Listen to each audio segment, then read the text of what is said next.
All right, welcome to Witchpolice Radio. One of the things that I've been doing the show for a long time now, and it's very easy to get kind of stuck in a very Winnipeg centric mode. I feel like over the course of doing this show, there's so many bands in Winnipeg, and it just like, and I'm here in the city, and it just makes it very easy to just be surrounded by that. And I often, whenever I venture anywhere outside of Winnipeg, it's always kind of it shouldn't shock me, but it does that there's so many great music scenes happening in like every little community, little and big community in Manitoba outside of the city. So one place that I've been really neglectful of is Brandon. I feel like that, I love Brandon. I've been there a ton of times. I really enjoy the city. There's a lot of cool music and cool art and cool things happening there. And I just, because of being so Winnipeg centric, I feel like I ignore it. So, as I understand it, you're from Brandon, and that seems to be like maybe a good place to start here. What I'm going to do before we get into that is, if you want to introduce yourself first and give a bit of background about what you do as an artist, and then I would very much like to talk about Brandon and what it's like being a musician there. Yeah, you bet. So, my name is Matt Cory. I'm an independent artist, mostly in the hard rock realm, more or less.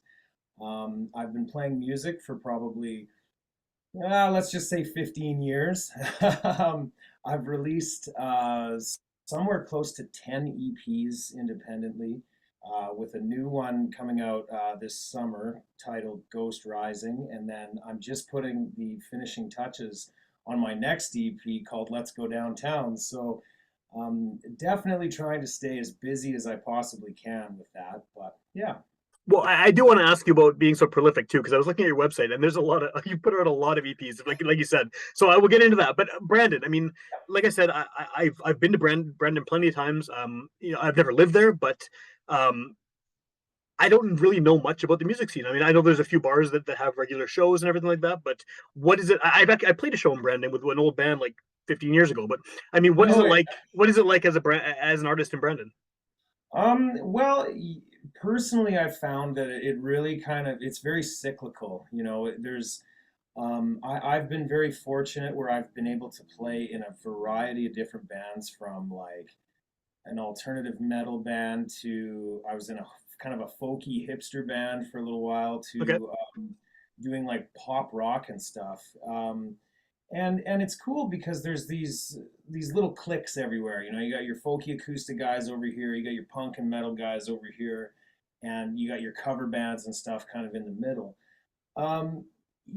Brandon has been such a great city to get started in. I've often found that the scene is usually very supportive and welcoming to new artists, as long as you're not a jerk or anything, of which, course, yeah, yeah. And I think that's anywhere. That probably goes for any right, city. Yeah, yeah. right. It's been cool though over the years seeing the scene sort of either evolve or change. I remember when I was first getting started, there were bands like Take With Audio and Effect and Cause. They were kind of these indie rock type bands that were coming out at the time, and they were bands that toured across Western Canada and stuff. Um, and then when that kind of went away, there seemed to be it got a little more acoustic heavy for a little while, but in the background, you always had these punk and metal shows going on, and the one thing that I absolutely love about the Brandon scene for these, like the people that come to these shows are so passionate, man. Like they absolutely love music. And I mean, sometimes you'd play a show where you've got whatever, lots and lots and lots of people there, but you can tell they're not really into it. Then Yeah. you've got those times where you play those shows where there's like 20 people, but each one of those people are like following you word for word, right? So, as a whole, the community has been really cool. Starting from, Crocus Plains High School with their CP Express program, where you can literally go to high school to learn how to be in a band. That's pretty cool. Right, up into these guys that are in their early 70s that are still slugging it out and playing. Like if you're a musician, chances are you're going to find somebody that that you can talk to and relate to. Everybody just seems very, friendly and welcoming for the most part. And for me, I worked in a music store in this community for 10 years. So I got to know everybody really quite well, like from all walks of life, whether it's Sure. the older guys or the young guys or whatever. And, it's been really cool to see growth, like a lot of the bands nowadays. You saw them when they first started up to where they are now, and maybe they're playing more intricate music, playing in front of bigger crowds, I should say. So Brandon as a whole has been pretty cool. I will say Brandon does prefer, what they're familiar with. So like, if you're in a cover band, you're probably going to do really well. Now, I'm not sure if that's everywhere, but like for me, I'm trying to really pump original, like, music that I've created. And overall, I will say that the city's been very, very, very good to me in that regard. But if it was me versus the cover band doing the ZZ Top tribute or something, they're Well, probably going to do better than me. I think that that's a thing everywhere. I mean, I don't understand the appeal of cover bands personally. I'd always want to choose the original music over a cover band, but there's an audience for that, right? Like no matter where you go, people want to 100%. hear the ZZ Top covers or whatever it is, and Yeah. that's because they know it, right? They're taking a risk on someone like you because if they haven't heard you before, what is it? Is it going to be good? Am I going to like it? They know they like ZZ Top, so they're good there. See, and it's funny because the way that I kind of choose to view it is I almost look at that as a challenge. So it's like, okay, like I need to show these people that my music is worth listening to and that you might like it, hopefully. Yeah. Hopefully I can put on a good enough show that, you're sitting there going, holy man, like this guy knows how to whatever, play guitar, or this guy he's very entertaining or whatever, like it's almost like a yeah, it's almost like a challenge where I just feel like, okay, I got to work extra hard to win some people over tonight, and it's a good feeling. I like it anyway. Maybe I'm crazy, but or maybe we're all in it for that. I'm not sure, but Yeah, it's hard to say. It's hard to say, but I think that like it's nice that the community is at least willing to take a chance on new artists and on people who are doing original music. Like you said, there's a lot of bands that have you're seeing them start up and seeing where they progress, and obviously people are supporting that and getting behind it, which is great to see. Great to hear. yeah, there's actually this event that happens a couple of times a year called Locals Only, and I mean that can be used loosely, but basically what it is it's a group of, let's just say, 10 artists or maybe 5 artists, and they all get an opportunity to promote their music. If Cool. they want to do covers, okay, fine. If they want to do all originals, they can do that. And I got to give a shout out to Ken Friedrich for that, because that has brought in so many artists that were sitting at home in their basement, mucking around with their guitar. It's brought them out to the stage and stuff. And I think that is so incredibly awesome. Yeah, it's very cool because I mean, no matter where you go, right? Whether it's Brandon or Winnipeg or any town or city or village or whatever, there's someone making music in a basement somewhere. Like there's definitely that person is there. So it's just a Right? matter of getting them out, right, and getting them out and saying, hey, look, here's a stage, go do it. Right? Have you ever ran into that where you see somebody that like you've always known was kind of good, and then you actually see them play like on a stage, and it's like, whoa, Yeah, like it's where like have you 30 times been? better than you thought. Yeah, Right? for sure, Yeah, man. for I sure. also teach guitar lessons and stuff too. So like when I teach students and stuff, I'm always trying to get them to like, make a band, get together with guys and jam, write songs, and just see, because you just never know who's going to be amazing at it sometimes. Yeah, definitely, definitely. Well, I just said one last thing on Brandon. My one experience playing a show in Brandon, this would have Yeah. been like I don't know, 2007, 2008, something like that. And it was an all ages punk show, and I was in this weird punk band that played outer space music, and there was a bunch of metal bands on the bill, and like we did okay. Kids kind of liked us. We had a guy in a robot costume that got destroyed by the 15-year-old crowd or whatever. But as soon as the metal band started playing, they were like it was chaos. Like those kids, I don't know if it's still that way, but they loved metal. Like the audience for that one all ages show anyway, they were just like so into it, and they all looked like teenage metalheads too, which was kind of great. I will say with the punk and metal scene that Brandon has had over the years, it kind of fluctuates, like Sure. depending on what bands are still around. This city loves punk and metal, man. I don't know if you've ever heard of the documentary on Amazon called Wheat City Hardcore. I've been meaning to see it. It's on my list of things to see because I know there's this like really deep hardcore history of shows that happen in Brandon, and I've been meaning to see Yeah, that. Yeah, yeah. It's crazy, dude. Like, I had never seen it, and it's a funny story. I saw this documentary during COVID, and I hadn't written any music in quite some time, just uninspired, whatever. And I watched this documentary, man, and over the next 2 days, I wrote this instrumental song that I play live at all my electric shows called Insomnia. And it's Okay. the most outrageous electric guitar song I've ever made. That's like, it's very like Joe Satriani-esque. But anyway, my point is that, man, that documentary inspires people, man. Like, if you haven't seen it, go watch it. I guarantee you're gonna want to go play as soon as you're done watching it, That's man. It's awesome. really good. But yeah, So ever since the '90s, man, like yeah, the punk scene was kind of bumping for a while, and then it kind of went away, and then this like metal thing sort of started for a while. And since COVID restrictions are gone, it I don't think it's as prominent as it once was. But I mean, we're getting back to it, right? Like, yeah, things are getting a little bit back to normal. Hopefully it stays like that. It's you yeah, never know, right? But yeah, no yeah. kidding. So to just completely switch topics here. So like Yeah. you said at the beginning, and like I mentioned too, you are very prolific. You have a lot of EPs out. Um, what is the story behind that? Because a lot of people, especially these days, right, the way that music is consumed, a lot of people release a couple singles and then put out an album. But you seem to be like EP after EP after EP and like four a year and stuff. Why EPs and why so Well, many? it's funny with that. I originally really started pumping out EPs actually back in 2017. And I used to have an instrumental project that I called Engines of Creation, where it was all just instrumental guitar with drums and bass and maybe keyboards and stuff in the Okay, background. But anyway, um, when inspiration hits me, like as a songwriter, man, I just run with it until like I've got nothing left.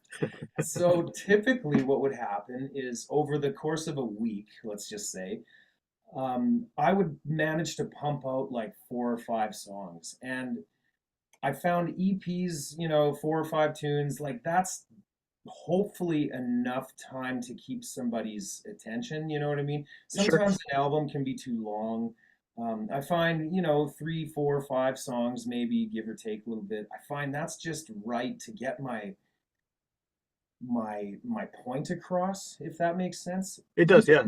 each EP that I've done, they've all had a theme to them. So like in 2019, I started releasing solo music under my own name with me singing and everything.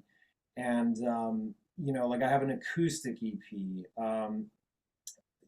I've got uh, Concrete Jungle is another one that's like supposed to be way heavier than Right. all the other ones. You know what I mean? So um, I just love the idea of building a discography too. You know what I mean? Like seeing like, how like, man, I have a terrible memory. I can't remember anything. You give me one of those EPs, I'll be like, oh yeah, I was sitting here doing that at that day, and it's like a snapshot in time, right? And it um it every time I put one of those EPs on and I listen back to it, it's like it takes me back to a place in my life, and I love the idea of having that, Yeah. like 1 or 2 songs here or there. Like there's nothing wrong with that either. Don't get me wrong.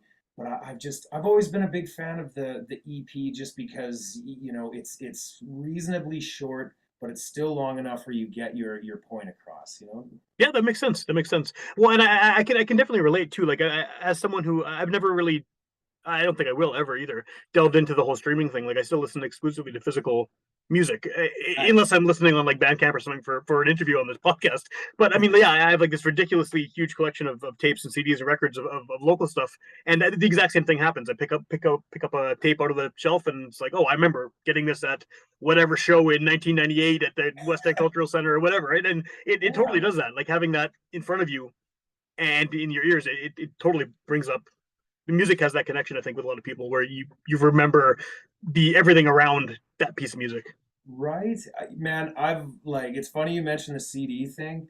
I do listen to streaming now, but like man, I have these like shelves in my basement, dude. I've probably got like I don't know, maybe 5 or 600 CDs on the wall. And I've always been somebody that when I listen to an artist, like I listen to the album, For you sure. know. Me too. Yeah. like the, you can hear the really commercial songs versus the not so commercial songs, maybe the little interludes or whatever they might have in between, I love that idea. I just think it's so cool, and I don't think we appreciate that as much today as people did, say, whatever, 20 years ago and whatever. And that is what it is, but like I love albums, man. They Yeah, me like, too. Yeah. Well, I think it's part of the way even things are programmed now is different too, right? People aren't making a track list with the idea that someone's going to sit down and listen to it front to back anymore.